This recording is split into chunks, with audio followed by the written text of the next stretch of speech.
En Ferrer s'hi pot trobar pràcticament de tot. És merceria, papereria, llibreria, quiosc, copisteria, ven joguines, té un grup de labors, organitza intercanvi de cromos i és un punt d'informació comarcal. Fins i tot darrerament els seus propietaris han arribat a un acord amb una empresa d'enviament i recepció de paquets, un dels molts serveis que també ofereix. El dia de Tots Sants, aquest popular establiment del Rieral, que anteriorment ja era un quiosc, va complir 25 anys. Aquests dies, Can Ferrer celebra el seu aniversari. Fem venir la gent a comprar, que ens vingui a veure, i si gastes 25 euros tens dret a buscar una ferradura d'or. Llavors tenim un pot amb tot de papers i tu busques la teva ferradura i si et surt doncs tens 10 euros per gastar-te en el comerç.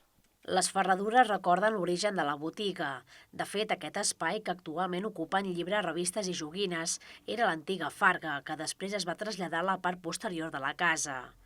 Les anelles de la façana és un altre element que rememora la seva relació amb els cavalls i amb aquest ofici vinculat a la pagesia.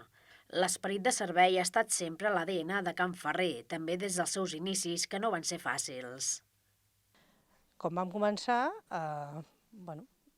portàvem 8 dies i ens va semblar que aquí faltaven moltes coses.